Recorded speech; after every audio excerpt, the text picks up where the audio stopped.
Hindi ko siguro siya nakikita eh. Bale, ito, may gagawin ulit tayo kay Alexis na Muiko. Bali, poliwang to na, ayun, PLW 88. Ayan, 88.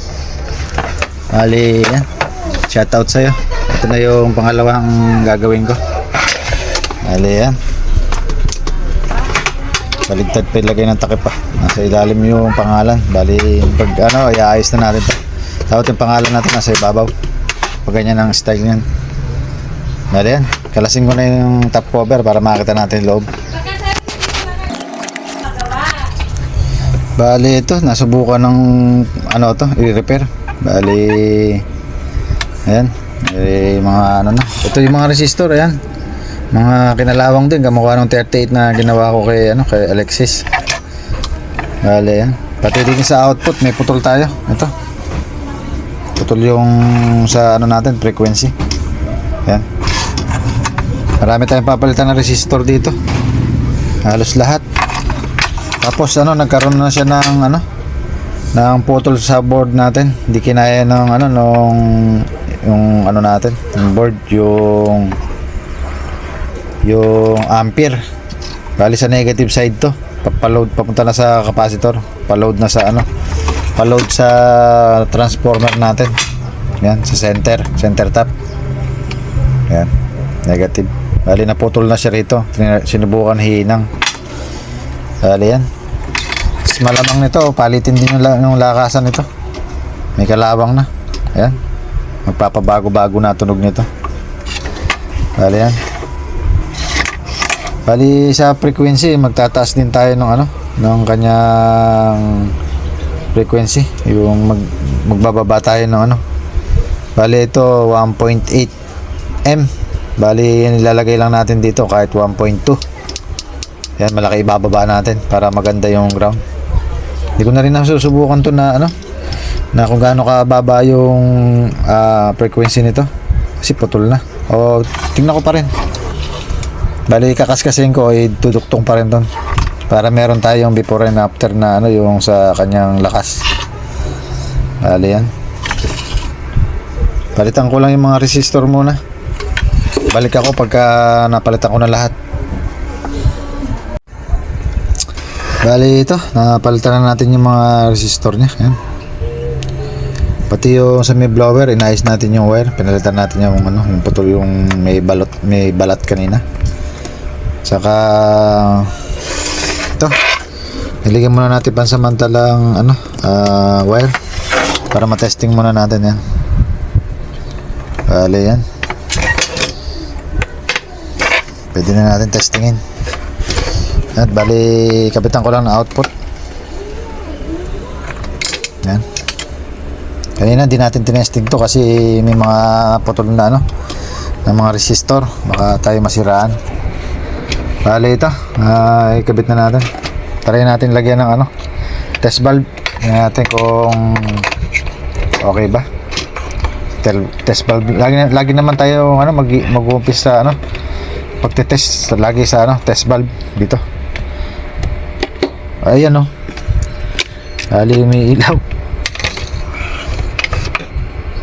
Bale wala naman nakadikit Bale yun. Isa pa. Tingnan natin kung ilaw pa rin. Talagang may ilaw.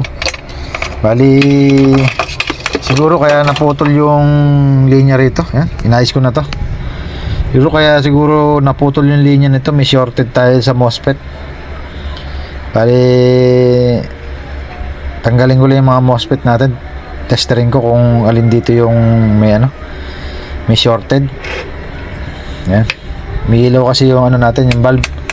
Dapat di siya umiilaw pagkalagay pa lang natin sa test valve. Di pa naman natin pinipindot.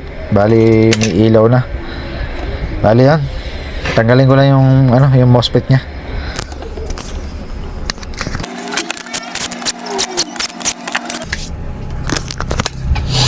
Bali ito na-test natin. Itong apat may shorted. Bali yung dalawa may leak sa tester natin. Bali yung 6 na to papalitan na. yung mga milik ng konti, kailangan palitan na rin natin yun. Baka yun pa yung umpisahan ng sira uli sa susunod. Iwa-wash out natin lahat yung 6 na to para sigurado. Bali medyo malayo yung may-ari nito, pero ang trabaho niya sa Novaliches. Yun, bali kaya nalapit sa akin, dinala na lang niya. Ngayon nung iniwan na lang, bali sabi niya pag nabuo padala na lang daw kung JNT o Lala Moves. Bali yan, palitan ko na to para sigurado. Yan, ayusin ko muna.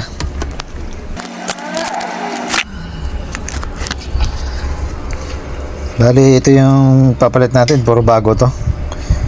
Paalala ko lang sa mga ibang nagre-repair, yung mga bagong kinakabit, bali lagi nyo itetest kung good or bad, para pagsalpak doon di natin masasabi, kasi baka may biglang pumutok kung sira naman pala na ikabit. Bali always na testing. Bali yan, hindi naman lahat nitong mga bago good lahat yung loob, minsan may problema din. Bali yan, kabit ko na, na-test ko naman na to, okay naman.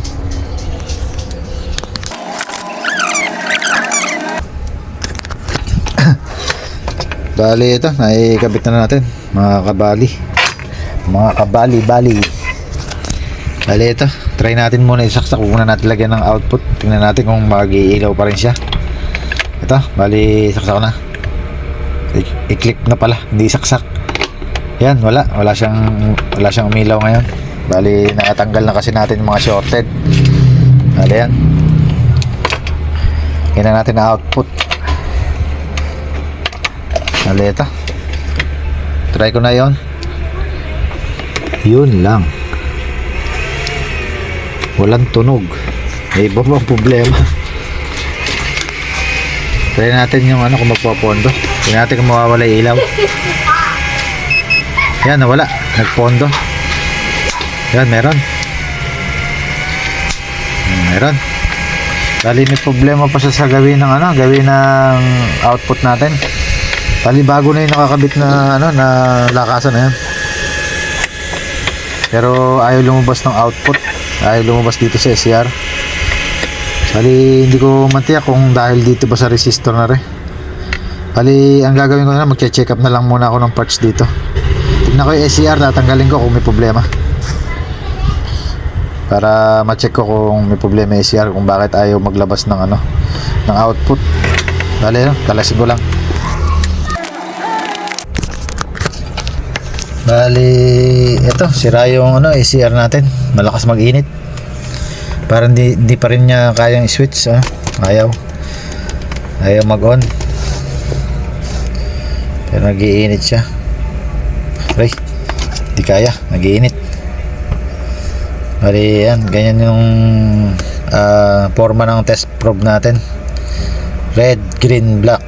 Yan, bali papalitan natin ng iba to para matingnan natin kung nagsuswitch yung ipapalit ko. Bali palitan ko lang to.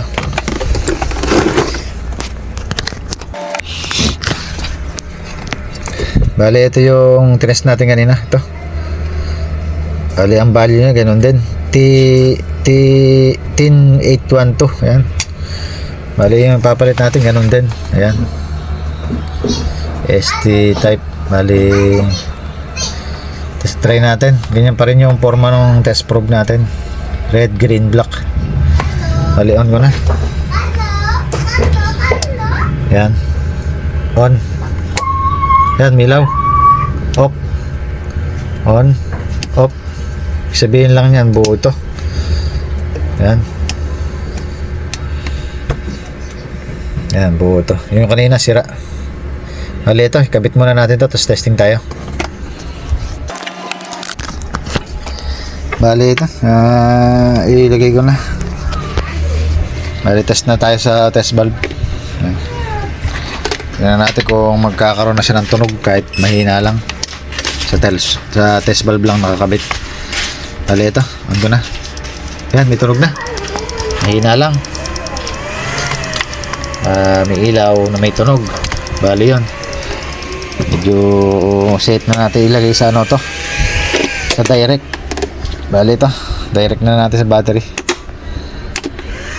Kaload sa atin 1K. Yan, ganda. Baliktad yung kabit ko ng ano, ng palakas. Pupunta sa 1. Babaliktarin ko pa to. Ilakas na lang muna natin yan. Try natin mag ano, 2K. 2K on na. Maandar sa 2K. Bigyan natin 3. Yan, maandar sa 3. Sa 4K. Yan natin kung andar. Ayaw. Nagpo-protect. Yan. Mag-adjust din tayo ng protect dito. Ito yung ano, yung kanyang resistor 2.2. Gawin natin na ano 4.7.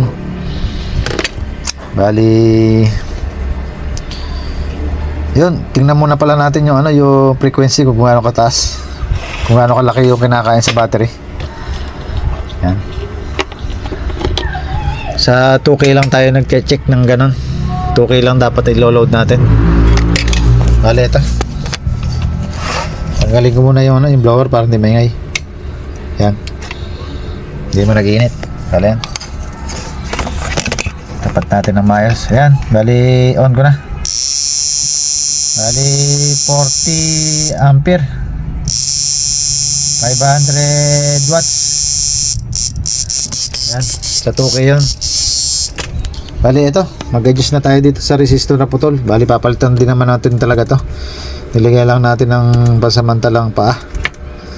Yan, palitan natin. Ang value nito 1.8 M. Ang lalagay natin ngayon, papalit natin 1.2 M na lang, mababa na. Para mas lumabas yung frequency niya sa output dito sa SCR. Yan. Palitan ko lang 'yon. Saka yung protect natin papalitan din ng ano, resistor. Palitan ko lang.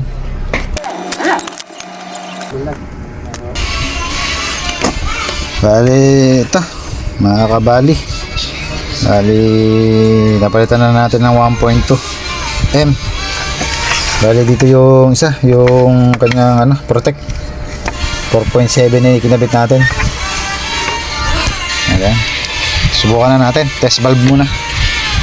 Ayan. On ko na. Ayan, tumutunog. May na lang. Direct na natin. Ayan, mandar. Try na natin yung 4K, yung kanina ayaw mandar. On natin. Ayan, mandar na siya ngayon. Hindi na siya nagpo-protect. Ito na yung kinakain niya sa battery. Ayan. Kaya natin kung tumaas yung frequency, yung ano, yung kanyang kinakain sa battery. Pag kasi ganoon, tumaas yung kumain sa battery, tataas din yung ano, tataas din yung frequency natin lumalabas, yung ano, output. Ito. On ko na. Teka, ay luminaw. Yan. 60 ampere. 700 watts. Sa 2K. Yan. Lagi akong 2K lang kung mag-test ng kanyang ampere sa watts.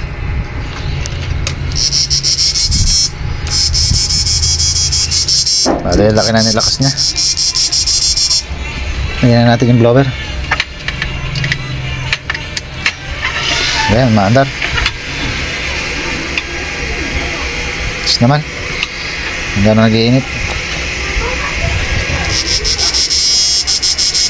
Okay na. Isa na lang ang kailangan natin i-test dito, yung capacitor nga pala. Bago natin makalimutan, tingnan natin kung okay pa yung 4UF natin. Yan.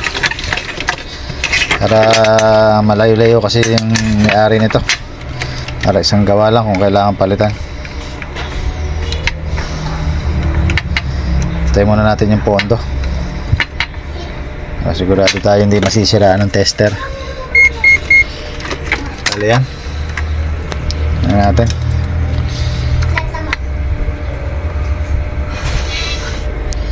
Ayan, nakakabit na. Natin kung ano reading. Teka, ayaw. Bali yan. Ayan, 3.9. Pwede pa. Bali, mataas pa siya. Hindi na natin gagalawin yung capacitor. Palagi ko, hindi naman gano'ng nasulit ng may-ari ito.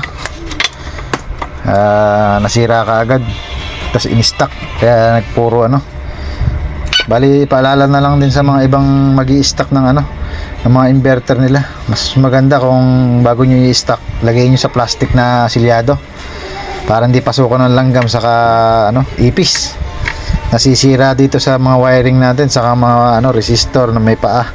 Sa lahat ng may paa dito, pwedeng pagmula ng ano, ng corrosion. Kali dito sa problema niya, okay na.